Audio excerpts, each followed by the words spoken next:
ओम शांति। प्यारे भाइयों बहनों, आज आप सबको सुनाने जा रहे हैं सावित्री सत्यवान के बारे में। ये दैवी भागवतम का नामक एक ग्रंथ है, उसमें से लिया हुआ ये वास्तविक इसका भाव है। वास्तव में आप सब ने सुना होगा सावित्री सत्यवान का, तो वैसे बहुत विस्तार से बहुत लंबी चौड़ी कहानी बताते हैं, लेकिन इसका सार रूप यही है जिसके बाबा याद करते हैं। प्राचीन भारत में अश्वपति नामक एक राजा राज्य करता था। उसकी कोई संतान नहीं थी। बहुत समय भगवान की आराधना करने के बाद उसको एक बेटी हुई, जिसका नाम उसने सावित्री रखा। सावित्री बहुत सुंदर एवं बहुत बुद्धिमान थी। एक बार सावित्री ने एक बहुत सुशील युवक सत्यवान को देखा।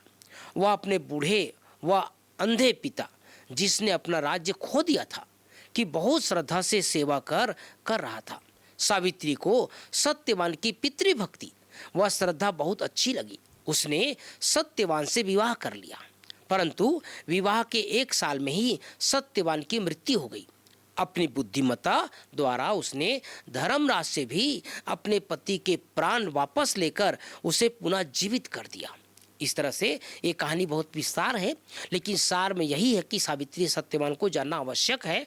और कहानी से भाव यही है, बाबा हमको शिक्षा देते हैं कि हम सब की भी इस समय पतियों के पति परमात्मा से सच्चे दिल का प्यार होना चाहिए। परंतु ऐसी कहानियों तो केवल दंत कथा है। बाबा कहते हैं सब दंत कथा है। आत्मा जो एक बार शरीर छोड़कर चली जाती है वह फिर वापस नहीं आ सकती। जैसे कि इस कहानी में बताते हैं कि सत्यवान की जो आत्मा है वो शरीर छोड़ करके चली जाती है, लेकिन सावित्री उसके पीछे पीछे पीछे पीछे धर्मराज के पीछे पीछे जा करके आखिर उसे वरदान लेकर के उसकी आत्मा को वापस ले आती है। ओम शांति, ओम शांति।